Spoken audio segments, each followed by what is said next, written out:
This is the failure point right here where it buckled, so it could have been bad. What's up, guys? It's day 2 of the disassemble. Well, sorry about that. It's actually day 1 for you guys. This piece right here, and what that does is it's like a brace. The exhaust is right underneath of it, so the exhaust is free to drop now. I have the exhaust on some pieces of wood underneath to hold it up. I'm gonna get it ready. I'm gonna go ahead and drop the exhaust right now. One man, one jack, one little thing right here. I got the e-brake on, so if the jack fails, it would just sit right there. You guys shut up and stop trolling me. Yeah, so I took about 6 of these, which I will put, what does this say? 6 T45s that hold the brace, and I want to say this is a T55, but don't quote me on that. So the T55 goes right here, and there's 2 of them, 1 for each side, and there's 6 on the top piece right there. The exhaust is only held on, surprisingly it's not a lot, it's only held on by, you have the V-band clamp in the front, you have a hanger in the front, which is 2 E10s, and then you have the rear, which is 2 13 millimeters, or let me see, is it a 13 millimeter? It is a 13 millimeter, so you have 2 13 millimeters for the rear hangers, and then the exhaust is ready to drop. I took the exhaust off the other day, ran into a couple of things that I had to take care of, so the 435 has been on hold since then. 7:30 in the morning, and it is 33 degrees outside, heavy winds. That's why it looks like I got this huge bulletproof vest on. Yeah, so 435 is jacked up. About to go underneath of it and remove the shield, the tray, so it kind of sits in between the exhaust and the drive shaft. Expose the drive shaft completely. After we expose the drive shaft, I'm going to disconnect the drive shaft from the transmission. Then I'm going to, don't know how, I don't know really how heavy it is. I presume it's really heavy. I'm gonna just loosen the center shaft, and if there's any support braces, you know, I'll show you guys, and I'll take those off as well. And I'm just gonna drop that sucker out. Stay tuned, I'm about to get up under the car. Peace out, guys. All right, so we are underneath the vehicle. We have a couple, I don't know if you guys can see how the drive shaft sits underneath the center aluminum foil looking thing. I'm gonna point it out. Let me just grip the camera. So this has to come out. So we're talking about, it looks like a 12 millimeter and a bunch of different 10s. These might be an 8. I don't know. However, so it looks like we have about, I would just give myself about 8 to 10 screws that has to come out. And we should see that glorious piece of beep drive shaft. 14. It's a 13. It's just super loose. I don't know if it's super loose. 10 and loosen up. You might be a little confused because it does look like it's not supposed to unscrew. It kind of looks like the back of a bolt, but it's like a nut in conjunction with a washer. It's a little thin thing. I'm just taking all of these out.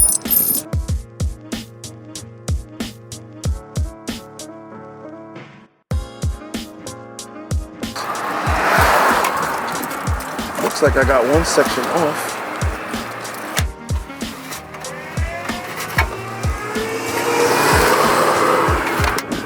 Already.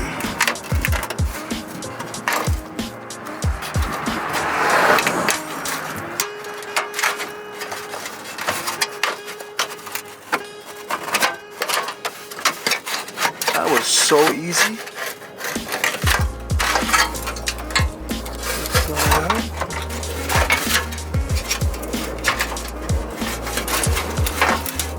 So the thing that is a little annoying is that I'm not fully underneath the car.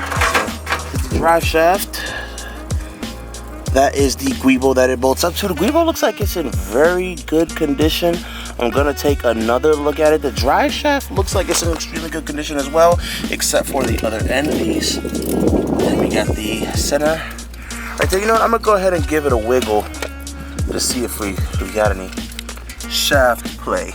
Gotta look for, oh, my GoPro, so I can get a better angle for you guys. I'll be back. Got the shielding off. Right under the shielding, there's your center bearing. These wear out a lot on these cars. This one is in decent shape, but we'll see. And that's the front guibo. So plan is, sorry about the light. Those 3 black bolts, 1, 2, and 1 on the top of there, are coming out. These 2, and the drive shaft is going to drop literally in my face, and I think that is the parking brake cable. Alright, so point of attack now is these 3 black bolts have to come off. My 18mm attached to a breaker bar, and we're gonna go to town on it. So, alright. Here's an update for you guys. I got the 2 out right here. Now, what you have to do to take this out, I stuck a 18 wrench.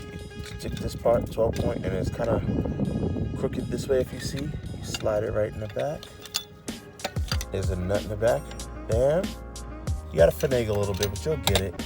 And up here the same way, you go behind here, and you take the 18 socket and wrench and ratchet, take off this top. Now we have a 3rd bolt at the top that we have to take off. That'll free up this drive shaft. And in order to do that, since BMWs are difficult with the transmission, you can't just throw it in neutral with the car off. So if you start the vehicle in park and put it in neutral, there's still some type of drivetrain movement, like I guess like the fluids, whatever the case may be. But in neutral with the car jacked up, the wheels still spin a little bit. So what we're gonna do is what I'm gonna do, I'm gonna show you guys how to put your car in neutral with the car off and without touching the electronic gear shift. So for that, I'm gonna need this 8mm, and I'm gonna take off the transmission cover. And this, guys, will work for your cars if you need a tow. So if you guys can see down there, I have the, what do you call it, the Allen bit or something, I don't know. I have it in the tighten position, because we're gonna move that screw up, and as we move the screw up, you're gonna see it go into the arm. I don't know if you guys can see, I'm gonna put my finger on it.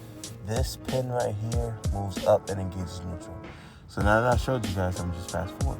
It was, as I was twisting the piece back there that I was showing you guys, you can ever so slightly hear a little noise. It'll go, and then all of a sudden, voila, we can twist the drive shaft in order to access this bolt right here. All right, and what that will also do is, it will put your vehicle in neutral, essentially, so that you can roll it and tow it in park.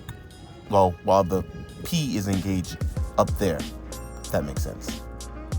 After that, we're gonna take off these 2 bolts right here, and drive shaft's gonna come out.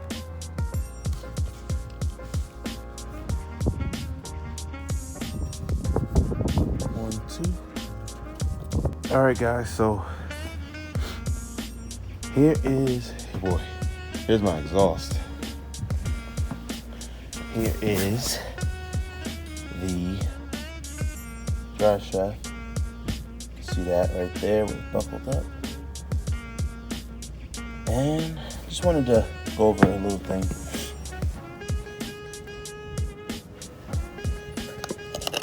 If you look at this, I'll put my foot up. Wiggle it. Yep. Yeah, this is shot. It doesn't come off first as shot, but you can hear it. That's a lot of club. Now you guys tell me if that's shot. This pretty much concludes everything for today. I'm gonna go ahead and get back up under there, clean up a lot of the grease, you know, just reposition a couple things, make sure everything is dialed in for it to go back up. All right, guys, I thank you guys for tuning in, following the progress to get my drive shaft replaced, DIY. Yeah, so this is all we got for today, guys. Peace out.